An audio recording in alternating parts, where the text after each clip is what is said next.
Actually mga kababayan ha, yun po kasi hindi ko naman sinasabi na ito po'y actual na presidential candidates. Actually malayo pa naman itong 2028 mga kababayan. So, pero matunog na kasi ngayon na ang sabi mismo ni Representative De Lima na si Risa daw ang magaling na leader, makabansa, makatao, makadiyos, no? At may malasakit sa bayan. Ang tatalo kay Sara Duterte. Diyos mio Marimar. Ayan na nga. So ngayon mga kababayan, kung wala talagang pagpipilian at puro talaga babae ang maglaban-laban, malamang bakit ka maghahanap ng basura kung meron namang tagpiso at pangmasa na mabubusog ka, matutulungan ka at malalapitan mo, 'di ba? Hindi yung Diyos ko napakadaming bodyguard tas wala naman tao, 'di ba? So ito nga mga kababayan, no? Kay Sara at kay Risa. 'Di ba? Sa akin okay ako diyan kay Risa at kay sana vice niya si Trillanes. Yun nga din po. Yun nga ang inaasahan ko, Ma'am Biyabing, na sana darating man itong pagkakataon, no, mga kababayan, na baka magiging vice nga ni Senator Risa si Antonio Trillanes, no? Pero hindi pa natin sure kasi wala pa namang eleksyon. Ito lang po ay umuugong-ugong ngayon, no? Tunog-tunugan na po ito ngayon, mga kababayan, na talaga namang ito nga ang mabango ngayon. Diyos ko po. Kung kayo po papipiliin, mga kababayan, no? Kung ngayon ay eleksyon, no? At si Risa at si Sara ang naglalaban, sino po ang iboboto ninyo? Press 1 kay Risa, press 2 kay Sara. Di ba? Naku po, mga kababayan, Diyos mio Marimar. Hala ka, Diyos ko, napakalakas ngayon. At eto pa, mga kababayan, eto na nga, no? Umpisahan na natin. Dito kay Risa at kay Sara Duterte. Naku po, Diyos mio Marimar. Oo, eto na mga kababayan. So eto po. According dito sa post, no? Kitty Duterte supporters po ito, mga kababayan, kay Kitty Duterte. Ayan po, kung nakita nyo to, Kitty Duterte supporters po na ipinost nga niya dito at nakasaad sa naturang post ng kanyang Facebook ay Hontiveros kaya umanong talunin si VP Sara sa pagkapresidente ayon kay Leila De Lima. Naku po. Dito pa nakalagay sa naturang post, mga kababayan, Diyos mio Marimar. Oo, ayon kay Leila De Lima, taglay ni Hontiveros ang katapatan, tapang, malasakit, hinahanap ng taong bayan sa isang leader. Ayon kay De Lima. Diyos ko. Pero alam nyo, sa totoo lang mga kababayan, hindi po natin to makaligtaan. Ito po'y post ng mga supporter ni Digong. 'Di ba? Ito po'y post ng supporter ni Digong. So, kaya malamang ang mga comment dito ay mga DDS at ang comment dito ay anti-Risa. 'Di ba? Ang nakalagay dito. Kaya pala dali-daling gumawa ng impeachment kay Madam Sara. Yun lumutang na ang katotohanan. Talagang malakas si Madam Sara. Di kayang gibain sinumang politiko, lalo na't pagtulungan nating ipanalo siya bilang Pangulo ng ating bansa. Diyos mio Marimar. Sabi naman ni Tisa Aboy, hay nako, papansin talaga tong laos na to. Di ba? My God, sana sa mga nangyari ngayon, matuto na ang Pilipino kung sino dapat iboto. Tama, wag na yung tamad, di ba? Walang gano'n na naginip lang siya. Di ba? Sure, kasi sa inyo ang kumili, kaya sure na sure kayo manalo si Risa Virus. Sabi ni Loli Loyola. Ayan, nakakatawa. Sobra joke moments ni De Lima. Yung protector ng droga noong tatakbo bilang presidente, kapal ang mukha. Alam mo, ito sabi ni Jonel Silva. Actually gusto ko lang pong i-clarify Yun pong pagkakulong kay De Lima, planted po yun. Yung pong pagkakulong kay De Lima ay planado po ni Digong yun, mga kababayan. So sa pagkakatotoo po, si De Lima po ay acquitted na sa kaso. Si De Lima po ay laya na. Si De Lima po ay walang kasalanan. So sa madaling salita, yung lahat pong kaso na nangyari kay De Lima, yung pagkakulong niya ng almost 7 years, lahat po yun ay gawa-gawa ng administrasyong Duterte. No? Alam niyo kung bakit pinapakulong ni Duterte si De Lima? Bakit? Kasi tinik po si De Lima sa kanya. Mahirap kasi si De Lima kalabanin, mga kababayan. Una, si De Lima po ay dating Justice Secretary. no ng Department of Justice, no, or DOJ. So mahirap po talaga talunin yung taong matalino, matapang. Sabi nga ni De Lima, marami na daw nag-advise sa kanya nung siya ay nagpa-press con sa Senado na, De Lima, Laila, seek ka na ng asylum sa ibang bansa. Alam mo yung sagot ni De Lima, hindi ako duwag. Hindi ako pinalaki ng magulang ko at tatay ko na maging duwag. Nandito ako sa bansang to, lalaban ako. Ikulong nyo ako hanggat gusto nyo. Kalaunan, mga kababayan, nung bumaba na sa posisyon si Digong, hindi na siya pangulo at wala na siyang posisyon at siya ay isang ordinaryong hukluban at nakulong ngayon sa dahig, nakalaya si De Lima. 'Di ba? So ngayon, mga kababayan, kung tutuusin, i-explain ko sa inyo at tanungin ko kayo, sino ba talaga ang may kasalanan? Yung nakulong, na-acquit at nakalaya, o yung nagpakulong na nakulong ngayon at hindi na makakalaya? Dalawa lang yan, mga DDS. Dalawa lang yan. Sino ba ang makasalanan? Yung kinulong na tinaniman ng kaso, nakalaya at acquitted at naging congresswoman ngayon? Or yung nagpakaso, pag nagpakulong at nakulong ngayon na hindi na makalaya-laya pa at uuwing abo. Diba? Kaya yun, mga DDS, klarong-klaro po kung sino po ang totoong kriminal, sino po ang totoong drug protector, at sino po ang totoong demonyo sa Pilipinas. Walang iba kundi si Duterte. Yun po yun. Kasi bakit? Biruin nyo si Laila De Lima. Kinulong mo ng almost 6-7 years. Nakalaya. Acquitted sa kaso, walang kasalanan, malinis ang pangalan, at naging congresswoman ngayon sa pamamagitan ng ML party list. Samantalang si Digong, na ang sabi nila ay magaling daw di umanong presidente, nakatulong daw di umano sa bayan, pero puro lang naman war on drugs ang nasa kanyang bunganga, na ngayon ay nakakulong at hindi na makauwi-uwi pa. Di ba? Di ba? Oo, sabi ni Winston Franklin Arauz, ayan, hindi kakayanin ni Risa si Sara kung labanan ay nakawan. Totoo yan, mananalo talaga si Sara. Oo, hindi kayang talunin si Sara ni Risa. I will tell you frankly, kung si Risa at si Sara ang maglaban sa nakawan, mangunguna si Sara dyan. Pag tinanong mo, hindi sumasagot. Pag tinanong mo, pahaharapin mo, hindi humaharap. Mas inuna pa yung pumasyal dito, pumasyal doon, tapos bagsakan ka ng 16 na abogado, quits ang kaso. 'Di ba? Kita ninyo, mga kababayan. Ito pa, ang sabi, mga bangag nga sila na nahimik ng naginip ng gising, nagsama-sama na ang mga hater, basher ng mga Duterte. Pero mas marami kaming Duterte supporter, good luck, sabi ni Ariel Turin-Nueva. Marami, hindi nga kayo umabot sang libo. Sige nga, kung marami kayo mga DDS, sige nga, hamunin ko nga si Sara Duterte, mag-rally siya kung kaya niyang punuin yung EDSA na 1 milyon katao. Sige nga.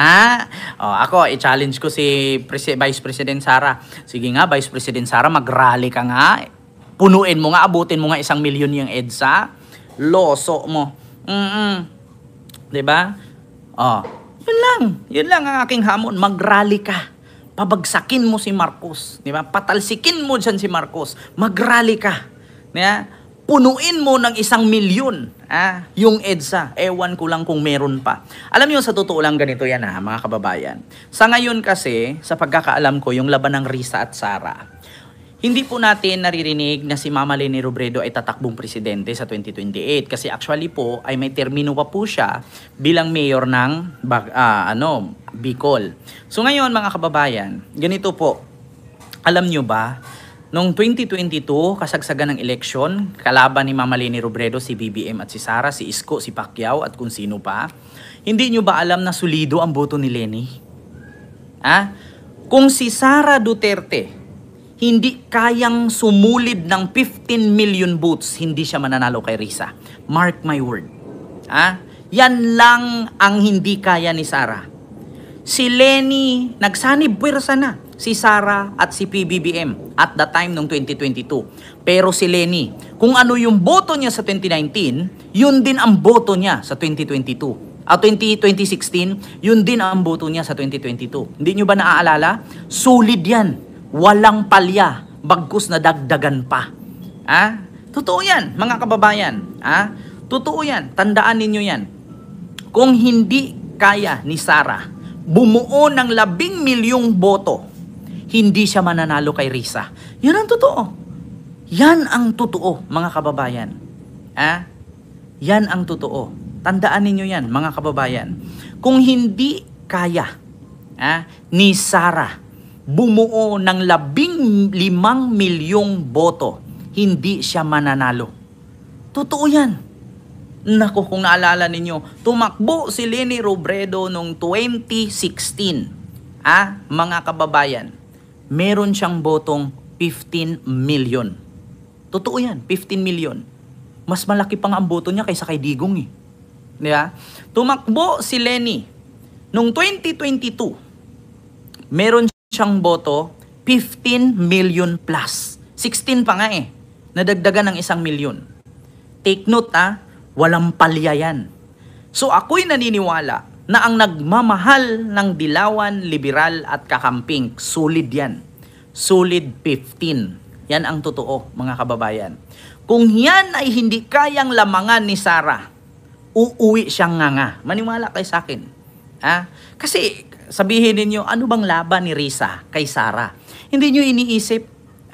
Nung kasagsagan ng 2025 midterm election, ngayon lang, nung May.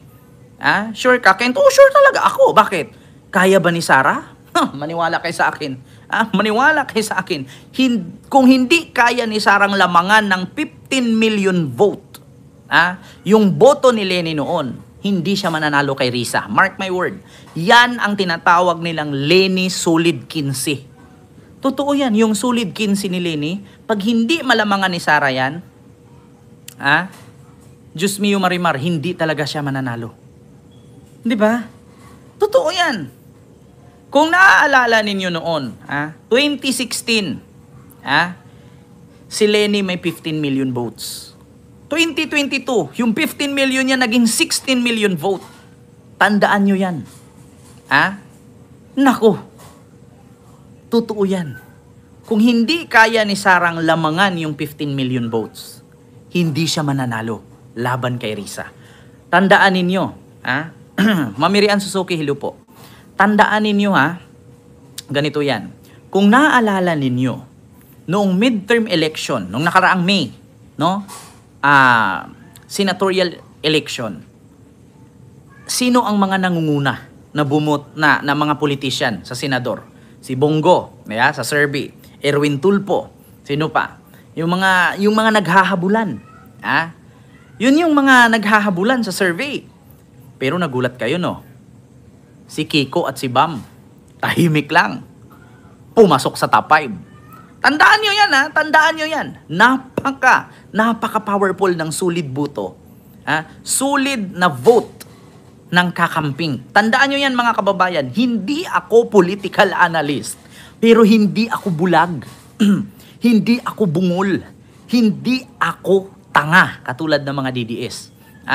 Tandaan ninyo, noong last May election, midterm election, kita nyo tahimik si Kiko, tahimik si Bam. Hindi man lang pumatong sa survey, hindi man lang nag-top 5, top 6, top 7, pero magulat ka, pumasok sa top 5. Nasaan yung mga top 2, top 3, top 4 sa survey? Tandaan nyo yan, mga kababayan. Iba ang organic kaysa sa robot. Kung hindi kaya ni Sarang lamangan yan, mga kababayan, talagang kulelat talaga siya. Di ba? Remember, nanalo lang si Sara dahil sa loyalist. Totoo yun. Pero, sa totoo lang, mga kababayan, ang problema, tatakbo si Kiko, si Bam, si Risa, si Leni, si Isko. Sa mga yan, hatian ang boto. Sir Hamtaro, pagkakaalam ko, hindi po yata tatakbo si Kiko, at saka si Bam. Alam ko, kasi ang mangyari dyan, kahit sino sa kanila kasi, mahahati talaga, mawawala ang boto nila. Ngayon, pareho lang naman silang pinaglalaban, pareho lang naman sila na Liberal Party at opposition group. Alam ko magkakaintindihan po yung mga yan. Actually, si Leni hindi tatakbo talaga. Pagkakaalam ko. Kasi si Leni kasi is meron pang termino, 2 termino pa siya pagka mayor. At saka si Bam, si Kiko, may position din, kakapanalo lang. So si Risa kasi ngayon, ang last term kasi ni Risa ngayon. So siguro, kung wala tayong baka yung magiging vice niya dyan si Trillanes. 2 lang yan Risa Trillanes yan. Hindi natin alam. Ang manok nga daw doon sa grupo ng mga Duterte ay si Robin daw, si Bongo at si Sara. Tatlo daw yan pinagpipilian nila. Either si Robin daw mag-vice, si Sara daw mag-president. Or di kaya si Bongo ang vice, si Sara ang president. Para si Robin, wala namang kwenta si Robin eh. Yan, I will tell you frankly, huwag kayo magalit sa akin. Totoo po yan. Diyos ko, mag-vice. Nagsenador nga, walang kwenta, mag-vice pa. Naku, mag-vice na lang siya. Diba, mga kababayan, yun po ang katotohanan. Diba? Sir Ken, solid kakamping ako pero support ako sa ginawa ni PBBM para sa bayan. Diba, Ma'am Josephine, tama si Lenny. May term pa siya, tama si Risa. Diba, si Risa talaga, oo. Ang Kent, naaprubahan na ba yung age ni sinusulong ni Tito Sen? Hindi ko po alam, Sir Pau Rosimo. Yeah, paano si Aimee? Naku, wag na yan si Aimee. Uy, Diyos mio, Marimar, bulaklak lang yan. Parang, kumbaga sa Paris yan, yan yung tinatagtag sa kanin, yung garlic powder. Wag nyo na isali si Aimee. Kumbaga, kung sa Parisan ka, pag bumili ka ng Paris, si Aimee, yung parang garlic powder yan, tinatagtag sa kanin. Para nagmukhang Java rice, diba? Yung kanin na patakan mo ng toyo, tapos halo-haloin mo, lagyan mo kunti mantika, ang sabihin agad, sinangag. Diba? Tapos lalagyan lang ng garlic powder. Ganun si Aimee. Diba? Diba, Ma'am Lily Tonini, Ma'am Mary Ann Suzuki. So, yun po yun, mga kababayan. Diba? Yun yung aking reaksyon ngayon pagdating dito sa labanan ni Risa at ni Sara Duterte. Ito nga ang sabi nga ni Leila de Lima, si Risa na daw ang tatalo or umanong talunin, posibleng talunin si BP Sara sa pagka-presidente sa 2028 ayon kay Leila de Lima. Nako po, mga kababayan, kung totoo man yan, ay nako, kung wala man tayong ibang pagpipilian at yan lang naman talaga ang... Actually, sa totoo lang mga kababayan, kung ang maglaban-laban man lang din naman, si Risa, si Sara, sino pa, si Isko, I go for Risa. Yes, I go for Risa. Kasi ako actually I am Yorme supporter, pero mas gusto ko kasi si Isko pag pumasok siya sa national politics, dapat magsenador muna siya. Kung tatlo lang naman ang maglalaban diyan, Risa, Sara, Isko, sino pa? May dadagdag diyan, Risa, Sara, Isko. Kung tatlo lang din naman ang maglalaban, hindi ako pabor kay Yorme mag-mayor mag-president. Mas gusto ko mag-senador muna siya kasi much better kasi dadaan ka talaga muna sa baba, no? Yung sunod-sunod, hindi pwedeng diretso kang akyat eh. Tignan mo ang nangyari kay Sara, from mayor to vice president nga. 'Di ba? Much better kasi yung 'di ba? Much better tapusin muna ni Isko yung term niya sa Maynila kasi binalik niya pinaganda niya ang Maynila, nilinis niya nung naiwan niya kasi ang Maynila, parang yung basura bumalik doble pa yung balik.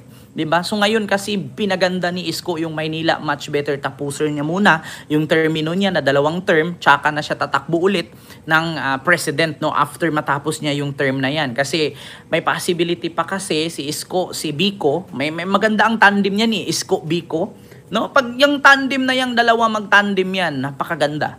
So, may mga termino pa kasi sila. Mama Lenny, meron pa ding term. Hindi pa siya pwede kasi. Tatapusin niya muna. Kasi malaki din ang problema ng kanyang constituent at lalawigan. Lalo na mabilis bahain yung kanyang lugar. Kaya kailangan niyang solusyonan muna. So, bago siya ulit tatakbong, baka nga si Lenny, si Isko ang maglalaban yan Next ano bang sunod na 28, 29, 30, 31, 32, 33. Diba? 2033. No? Siguro ang next na 'di ba? So, yun naman po mga kababayan yung aking reaksyon. Kung si Sara at si Risa lang naman sa 2028 walang ibang maglalaban, either baka tatakbo kasi si Biko or di kaya si Isko. Hindi pa natin alam mga kababayan. 2034, oo, yung sunod. So, baka doon na yan. Sa 2028 kasi, ang matunog lang talaga na magandang iboto kung si Risa man ang tatakbo laban kay Sara. Kung ako papipiliin, bakit ako mamimili ng basura? Kung meron namang, di ba, kung gutom ka, kung gutom ka, bakit mo piliing mamulot sa basurahan kung meron namang tag 10 piso na pangmasa na pagkain? Nandiyan naman si Risa. Kung i-compare ko si Risa at si Sara, piso si Risa, basura si Sara. Yun ang totoo. Kung ikaw papipiliin ko, kung ikaw butante, bakit mo piliing kumain sa basura kung meron namang tag piso na pagkain ni Risa, 'di ba? Yun. Si Risa kasi matatawag kong piso kasi makamasa. Napaka-humble, mabilis lapitan, walang kaarte-arte. Kahit binaboy, kahit ginawaan ng fake news ni Katunying, tahimik lang. 'Di ba? Hindi pala patul.